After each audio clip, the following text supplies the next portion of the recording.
ఈ సొలొమోను యొక్క ప్రార్థన లాంటి పట్టుదలతో కూడినటువంటి ప్రార్థన మనం చేయగలిగితే, నిబంధన నెరవేర్చే దేవుడు, వాగ్దానమును స్థిరపరిచినటువంటి దేవుడు దావీదుతో చెప్పాడు, నువ్వు కట్టొద్దయ్యా, నీవు కట్టడానికి నీ నీ చేతులు ఇవ్వద్దు, నీ చేతులు యుద్ధం చేసే రక్తాన్ని చిందించినటువంటి చేతులు నీ తరువాత నీ కుమారుడు చేత ఆ మందిరాన్ని కట్టించుకుంటానని వాగ్దానం చేశాడు. ఆయన అన్నట్టుగానే మాట తప్పని దేవుడు, నమ్మదగిన దేవుడు, మనల్ని పిలిచిన వాడు నమ్మదగిన దేవుడు. అన్నట్టుగానే దావీదు తర్వాత తన కుమారుడైనటువంటి సొలొమోను చేత యెరూషలేము దేవాలయాన్ని కట్టించాడండి. ఆయన వాగ్దానము తప్పని దేవుడు, నిబంధనను తప్పనటువంటి దేవుడు. అదే ప్రార్థన చేస్తున్నాడు, దేవా నీవు నిబంధన చేశావు, నీ దాసుడు నా తండ్రి అయిన దావీదుతో నువ్వు చేసిన నిబంధనను నెరవేర్చయ్యా, నీ వాగ్దానాన్ని నా పట్ల స్థిరపరచయ్యా. అదేంటో తెలుసా? ఈ మందిరము పట్ల నీ కనుదృష్టి రేయింబవళ్ళు ఈ మందిరము తట్టు ఉండాలి. దేవునికి స్తోత్రం, హల్లెలూయా. ఈ మందిరం తట్టు కూడా, ఈ మందిరంలోకి వచ్చేవారి తట్టు ఆయన నేత్రాలు చూస్తూనే ఉంటాయి. ఈ మందిరము మీద ఆయన కనుదృష్టి ఉంటే ఎంత గొప్ప దీవెనండి, ఎంత గొప్ప ఆశీర్వాదం. అప్పుడు ఎలా ఉంటుందో తెలుసా? జనం ఇలా పలచగా ఉండరండి, తండోపతండాలు, ఫ్లోటింగ్ చర్చి అంటారు దాన్ని. అంటే నిత్యము వచ్చేవారు వస్తూ ఉంటారు, పోయేవారు పోతూ ఉంటారు. నిత్యము దేవుని మందిరము, దేవుని స్థలము ఎప్పుడు వచ్చే రీతిగా, వచ్చేవాళ్ళు వస్తుంటే పోయేవాళ్ళు పోయే రీతిగా ఉండాలండి. ఎప్పుడు ద్వారబంధాలు మూయకూడదు, మూయబడకూడదు. ప్రతి ఉదయకాలం ద్వారబంధాలు తెరిచి ఉండాలి. దేవుని మందిరం, ఈ మందిరం మీద ఆయన కనుదృష్టి ఉంటుంది. ఆ కనుదృష్టి చేత నిన్ను, నన్ను, మనల్ని అందరూ చూస్తాడు. మన కుటుంబాలు దీవించబడతాయి. మన నిబంధన, ఆయన మనకిచ్చిన నిబంధన నెరవేర్చే దేవుడు, వాగ్దానాన్ని స్థిరపరిచే దేవుడు. మన ప్రార్థనలు అంగీకరించట.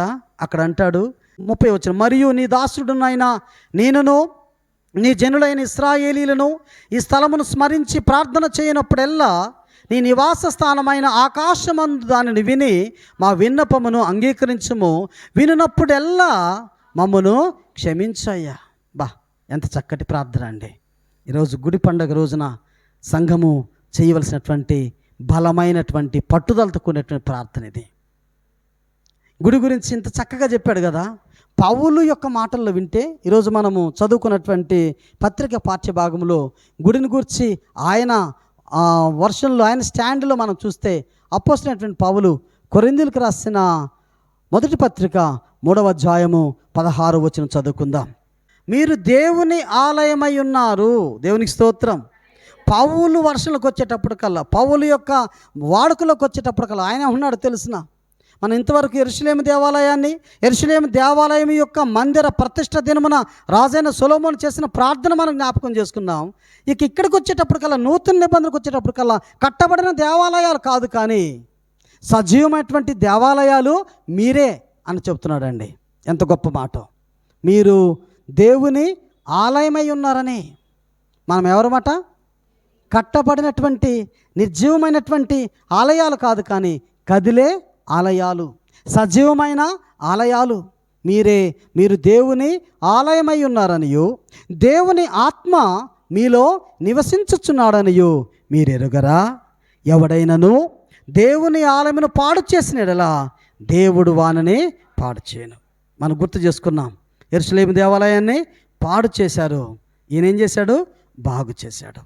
మన పని, మన పరిచర్య ఏంటో తెలుసా? ఉన్నదాన్ని పాడు చేయటం కాదు, కానీ పాడైన దాన్ని బాగు చేయడం. నేను ఆ పని చేశా. ఎక్కడికి వెళ్ళినా అదే పని చేస్తూ ఉంటా. ఏ సంఘంలోకి వెళ్ళినా ముందు నేను చేసే పని ఏంటంటే, గడ్డి పూచ తీసే పని మొదలుకొని, అంటే కలుపు అంటారే, చర్చ్ కాంపౌండ్ క్లీన్ చేసే పని మొదలుకొని, స్క్రాబ్ ఏదైతే ఉందో దాన్ని మొత్తం తీసి బయట వేపిస్తా సంఘం చేత. ఆ చర్చి కాంపౌండ్లో ఉన్నటువంటి వేస్టేజ్ అంతా తీసి బయటేస్తే ఒక పెద్ద గుట్ట అయిందర్రా. దాన్ని నమ్మితే 5,600 ఏమొచ్చింది. ఏది పనికి రాని ప్లాస్టిక్, ఐరను, సువ్వలు ఇవన్నీ కూడా అమ్మితే, అది మొదలుకొని ఉన్నదానిని పాడైపోయిన దాన్ని బాగు చేసే పని. చర్చి కట్టలేదు కానీ కొత్త పని, కొత్త కట్టలేదు కానీ ఏదైతే ఉన్నదో దానిని, పాత దానిని కొత్తగా చూపించడం జరిగింది. దేవునికి స్తోత్రం, హల్లెలూయా.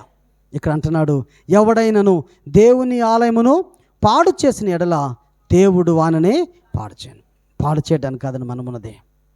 ఎవరైనా పాడు చేస్తుంటే గద్దించాలి. వారు ఏమనుకుంటారా, ఈ గారు ఎవరిల్లండి ఇది, నీ ఇల్లు పాడు చేస్తుంటే, పక్కోడు వచ్చి నీ ఇల్లు పాడు చేస్తుంటే ఇట్లా చూస్తూ ఉంటావా అమ్మా? ఎందుకని? నీ ఇల్లేమో బాగుండాలి, దేవుని ఇల్లేమో బాగోలేకపోయినా పాడు చేస్తున్నా చూస్తూ ఉన్నామంటే అర్థం ఏంటో ఆలోచన చేయండి. దేవుని ఇల్లు పాడవుతుంటే అది ఎవరు చేసినా, చిన్న అయినా పెద్ద అయినా ఎవరు చేసినా అసలు ఊరుకోకూడదండి. ఎందుకో తెలుసా? దీన్ని పాడు చేసే హక్కు మనకు ఉందా? లేదు. చేతనైతే బాగు చేయి, చేతనైతే మంచి చేయి, కానీ పాడు చేసే హక్కు మనకు లేదండి. దేవుడు అంటున్నాడు, ఎవడైనను దేవుని ఆలయమును పాడు చేసిన ఎడల దేవుడు వానిని పాడు చేయను. దేవాలయం ఎలా ఉండాలని చెప్తున్నాడో తెలుసా? దేవుని ఆలయము పరిశుద్ధమై ఉన్నది. దేవునికి స్తోత్రం. ఎలా ఉందట? దేవుని ఆలయం పరిశుద్ధమై ఉన్నది, మీరును పరిశుద్ధులై లేదా ఆ ఆలయమై ఉన్నారు. అంటే మనం పరిశుద్ధంగా ఉంటే ఈ ఆలయం కూడా పరిశుద్ధంగా ఉంటుంది. మనం పరిశుద్ధంగా లేకపోతే ఈ ఆలయం కూడా మనం పట్టించుకోం, పరిశుద్ధంగా ఉండదు. ఎట్టగట్లే చాప బోప ఉంది, వేసేసి కొద్దిసేపు ప్రార్థన చేసుకొని వెళ్ళిపోదాం అన్నట్టు ఉంటుంది. ప్రతి వస్తువు, ప్రతిది కూడా ఎంత పవిత్రంగా పరిశుద్ధంగా ఉండాలో, ఎంత హోలీగా ఉండాలో. గుడి అంటే అంత హోలీగా కనిపించాలండి. ఇక నేనేమంటానంటే, సాధారణంగా చాలాసార్లు ఆరాధనలు నేను చెప్పే మాట ఏంటంటే, గుడికి వచ్చినప్పుడు గుడికి వెళ్ళి చూడండి, గుడివైపు చూడండి, నీకేదో ఒక ఆలోచన వస్తుంది. నేనేం చేయాలా అనే ఒక ఆలోచన, నేనేం చేయగలనా, నేనేం ఇవ్వగలనా అనే ఆలోచన చేయగలిగితే దాన్ని చూచినప్పుడు నీ అవసరత ఏంటో ఇక్కడ తెలుస్తుంది. నీవేమి ఇవ్వగలవో తెలుస్తుంది, నువ్వేమి చేయాలో. ఆయన యెరూషలేము దేవాలయంలో ప్రవేశించి చేశాడే, అలా నువ్వు చేయాలనే ఆలోచన ఎప్పుడు వస్తుందంటే గుడిలోకి ప్రవేశిస్తే, గుడిలోని వస్తువులు చూస్తే, గుడిని మనోనేత్రాలతో చూడగలిగితే, మనస్సుతో చూడగలిగితే నీ వంతు చెయ్యాల్సింది, ఇవ్వాల్సింది ఎంతో ఉందరా. మనము దృష్టి పెడితే, మనము ఆలోచన చేస్తే ఇవి ఎన్నో వెలితి, లోటులు, కొరతలు ఉంటాయి. వాటన్నిటిని పూడ్చగలిగే శక్తి, సామర్థ్యం మనం ఆలోచించినప్పుడు ఒక అడుగు మనము ముందుకు వేయగలుగుతాం. పౌలు అంటాడు, ఆ దేవాలయం ఈ దేవాలయం కాదు కానీ, మీరే కట్టబడినది కాదు కానీ సజీవమైన దేవాలయాలని పౌలు ఈ వాక్య భాగంలో జ్ఞాపకం చేస్తూ ఉన్నాడు. ఆ దేవాలయం యొక్క విలువ ఎవరికి తెలిసిద్ది? దేవాలయం యొక్క ప్రాముఖ్యత, ప్రాధాన్యత ఎవరికి తెలిసిద్ది? ఈరోజు కీర్తనకారుడు అంటారు కదా, అయ్యా ఈ మందిరంలో ఒక్క దినము గడిపితే నా బ్రతుకు ధన్యమైంది అంటాడు. దేవునికి స్తోత్రం, హల్లెలూయా. నా బ్రతుకు అది చాలయ్యా. అబ్బా, ఆయనకి ఎన్ని మేడలున్నాయో, ఆయన ఒక రాజు, చక్రవర్తి, భవంతులు ఉన్నటువంటి వాడు. ఆయన ఎక్కడ బ్రతకాలనుకుంటున్నాడు తెలుసా? ఏ ద్వార బంధం దగ్గర కూర్చోవాలని అనుకుంటున్నాడు తెలుసా? దేవా, నీ మందిర ద్వారం వద్ద కూర్చుండుట నాకెంతో ఇష్టము అంటున్నాడు. చప్పలు కొట్టి దేవుని నామాన్ని మహిమపరచుదాం. నేను అక్కడ కూర్చోవాలి, ఇక్కడ కూర్చోవాలి, అక్కడ కూర్చుంటే నాకు ఇష్టమని అంటలేదండి. ఎక్కడ కూర్చోవాలట? మందిర ద్వార బంధం దగ్గర కూర్చుండుట నాకెంతో ఇష్టం. ఒక సంఘం ఉంది, ఆ సంఘంలో ఒక ఊడుగు చెట్టు ఉంది. ఊడుగు చెట్టు ఇది అంటారు కదా, ఊడుగు చెట్టేనమ్మా, ఊడుగు చెట్టు ఉంది. ఎవరికి ఫోన్ చేసినా ఎక్కడున్నావా అంటే ఆ ఊడుగు చెట్టు దగ్గర ఉన్నా. ఇంకొకటి ఫోన్ చేయి, వాడు ఊడుగు చెట్టే. ఇంకొక ఆమెకు ఫోన్ చేయి, యవనస్తురాలకు ఫోన్ చేయి, యవనస్తులకు ఫోన్ చేయి, ఎక్కడున్నావంటే ఊడుగు చెట్టు దగ్గరే. ఎందుకో తెలుసా? ఊసులాడుకునే చెట్టు అని చెప్పేదానికి ఆ పేరు. వారు ఊడుగు చెట్టు అన్నారు కానీ నేను ఆ సంఘానికి వెళ్ళిన తర్వాత వాళ్ళ పరిస్థితి చూసి నేను చెప్పిన పేరు ఏంటంటే దానికి ఊసులాడుకునే చెట్టు. గుడికైతే రారు కానీ, గుడి లోపలికి రారు కానీ ఆ ఊడుగు చెట్టు దగ్గర ఉండి ఎన్నో ఊసులు. కానీ కీర్తనకారుడు ఏమన్నాడు తెలుసా? దేవా, నీ మందిర ద్వారమునొద్ద కూర్చుండుట నాకెంతో ఇష్టం. దేవుని మందిరం యొక్క విలువ, దాని యొక్క ప్రాధాన్యత, దాని యొక్క గొప్పతనం, దాని యొక్క ఔన్నత్యత ఎవరికి తెలుస్తుందో తెలుసా? చూడండి ఒకసారి కీర్తన గ్రంథం 184వ సంకీర్తన మనము ఉత్తర ప్రత్యుత్తర రీతిగా చదువుకుందాం. సైన్యములకు అధిపతి వగు యెహోవా, నీ నివాసములు ఎంత రమ్యములయ్యా! యెహోవా మందిర ఆవరణములు చూడవల్లని నా ప్రాణం ఎంతో ఆశపడుచున్నది, అది సొమ్మసిల్లుచున్నది. జీవము గల దేవుని దర్శించుటకు నా హృదయము నా శరీరము ఆనందముతో, అబ్బబ్బా చప్పలు కొట్టి దేవుని నామాన్ని మహిమపరచుదాం. హృదయము శరీరము తపన పడుతుందంటారా, తృష్ణ పడుతుందట. ఎప్పుడు వెళ్ళాలి దేవుని సన్నిధికని. ఈ తపన, ఈ తృష్ణ మనలో ఉంటే ఇంత ఖాళీ మన మధ్య ఉండేది కాదు. ఈ పండుగ క్రిస్మస్ పండుగ కంటే, కొత్త సంవత్సరం కోత పండుగ కంటే గొప్పగా చేసుకుంటారండి ఆ పండుగ. ఆ స్థితికి, ఆ స్థాయికి మీరు ఎదగాలని నేను జ్ఞాపకం చేస్తున్నాను. ఈ కీర్తనకారుడు అంటున్నాడు, సైన్యములకు అధిపతి యెహోవా, నీ నివాసములు ఎంత రమ్యములు, ఎంత అందంగా ఉన్నాయ్యా! నీ మందిర ఆవరణను చూడాలని నా ప్రాణం ఎంతో ఆశపడుచున్నది, అది సొమ్మసిల్లుచున్నది. జీవము గల దేవుని దర్శించుటకు నా హృదయము నా శరీరము ఆనందముతో కేకలు వేయుచున్నదట. ఆ మాట చెబుతూ మందిరం యొక్క ప్రాముఖ్యత, మందిరం యొక్క విశిష్టత ఈ కీర్తనకారుడు తెలియచేస్తూ ఎంత చక్కని మాట అంటాడు తెలుసా? 10వ చరణంలో, నీ ఆవరణములో ఒక దినము గడుపుట 1000 దినముల కంటే శ్రేష్టము. దేవునికి స్తోత్రం. ఏంటంట ఆయన చేసిన ప్రార్థన, ఆయన చేసినటువంటి మనం ఏంటో తెలుసా? నీ ఆవరణములో ఒక దినము గడుపుట 1000 దినముల కంటే శ్రేష్టం.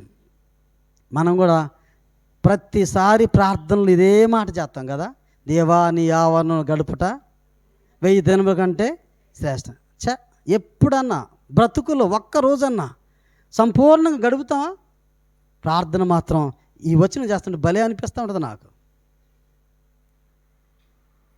సంఘము, మరొక విషయం గుర్తు చేయాలి మీకు.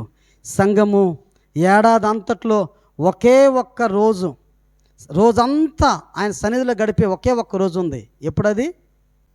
మంచి శుక్రవారం అర్రా. మంచి శుక్రవారం పగలంతా కదా, ఎక్కువ సమయం, సంవత్సరం అంతటిలో ఎక్కువ సమయం మనం దేవుని మందిరంలో గడుపుతాం. ఎప్పటి నుంచి ఎప్పటిదాకా? సంపూర్ణ శిలువ ధ్యానం చేయాలనంటే ఏదో మనం 11ంటికి సెట్ చేసుకున్నాం, కానీ మనం సంపూర్ణ శిలువ ధ్యానం చేయాలంటే ఆయన శిలువ వేసినప్పుడు సమయం ఎంత?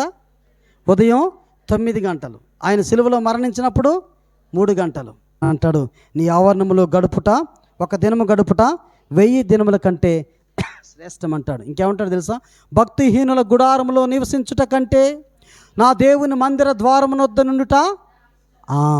ఇందాక ముందుగా ఈ విషయాన్ని గుర్తు చేసుకుని, భక్తిహీనుల గుడారములో నివసించుట కంటే, అదే ఆ ఊడుగు చెట్టు దగ్గర కూర్చోవడం కంటే, రచ్చబండ దగ్గర, పంచాయతీ బల్లల మీద ఎక్కడెక్కడ కూర్చుంటాం మనం కదా, అక్కడ కూర్చొని ముచ్చట్లు ఆడటం కంటే, దేవా నీ మందిర ద్వారమునొద్ద ఉండుట నాకు ఇష్టం అంటున్నాడండి. ఎవరికి తెలుస్తుందండి దేవుని యొక్క మందిరం యొక్క విలువ, విశిష్టత, ప్రత్యేకత, ప్రాధాన్యత ఎవరు గ్రహించగలరు? ఎవరు గ్రహించగలుగుతూ ఉన్నారు ఈ రోజుల్లో? ఎవరికి ఉంటుందో తెలుసా? దేవుని, ఇక్కడ నేను రాసుకున్న మాట ఏంటో తెలుసా? దేవుని విలువ తెలిసిన వాడికి గుడి విలువ తెలుస్తుంది. గుడి విలువ తెలిసిన వాడికి గురువు విలువ తెలుస్తుంది. వీటి విలువ ఎప్పుడు తెలుస్తుందో తెలుసా? దేవుని విలువ, గుడి విలువ, గురువు విలువ ఎప్పుడు తెలుస్తుందో తెలుసా? 5 ఏళ్ళు అప్పటికి పోయినప్పుడు తెలియదు, కానీ రోగం వచ్చినప్పుడు తెలుస్తుంది దేవుని విలువ. రొప్పు వచ్చినప్పుడు, వ్యాధి బాధలు వచ్చినప్పుడు గుడి విలువ తెలుస్తుంది. అప్పుడు గుడికి వచ్చేస్తాం మేము, ఎక్కడ లేని భక్తిలాగా.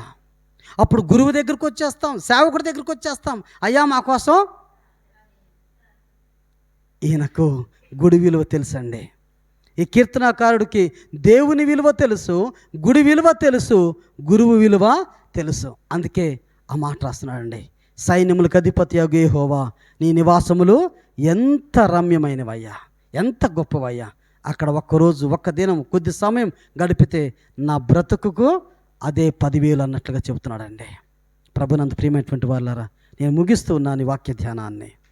ఇంతవరకు మీరు అనుకుంటారు గుడి పండగ అసలు పట్టించుకోనటువంటి పరిస్థితులు, గుడి పండుగ ఇప్పుడు చేస్తే ప్రతి ఏటా చేయాలా అన్నట్లుగా ఉంటుందేమో.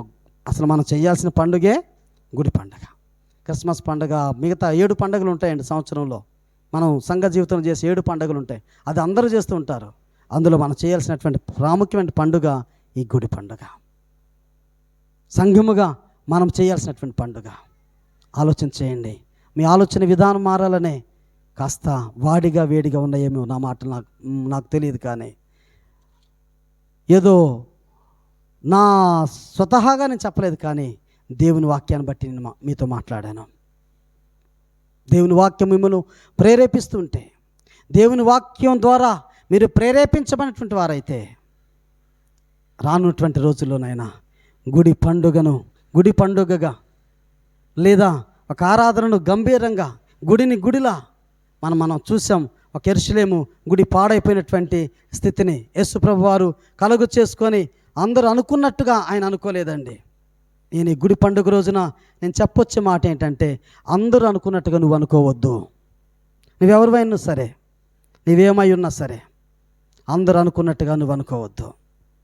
అందరూ చేస్తున్నట్టుగా నువ్వు చేయొద్దు. ఎవరు చేయటం లేదు కదా అని అనుకోవద్దు. ఎవరు చేసినా ఎవరు చేయకపోయినా మనం అనుకోవాల్సింది ఏంటంటే, దేవుని గుడి తీరుగా మనం మార్చడానికి ప్రయత్నించాలి. మన ఆలయం కూడా ఎంతో ఆత్మీయతను పొందుకోవాలి, ఎంతో ఆర్థికంగా ఎదగాలి, ఆధ్యాత్మిక స్థితిలో మీరు దీవించబడాలని మనసారా కోరుతూ ఈ మాటలు ముగిస్తున్నాను. మరొకసారి మీ అందరికీ ఈ గుడి పండుగ శుభాకాంక్షలు తెలియచేస్తున్నాను. దేవుడు ఈ నూతన ఏడాదిలో, ఈ సంవత్సరాది మొదలుకొని ఈ 30వ సంవత్సరం 30 years ఇండస్ట్రీ అన్నట్టుంది మన ఇమ్మానుయేల్ చర్చి యొక్క పరిస్థితి. ఈ 30వ ఏటలో మరింత వరవడితో, నూతనమైనటువంటి క్రొత్తదనముతో, క్రొత్త పుంతలు తొక్కుతూ మీ యొక్క విశ్వాస జీవితంలో ముందుకు కొనసాగాలని కోరుతూ మాటలు ముగిస్తున్నాను. దేవుడు మిమ్మల్ని అలాగును దీవించి ఆశీర్వదించునుగాక.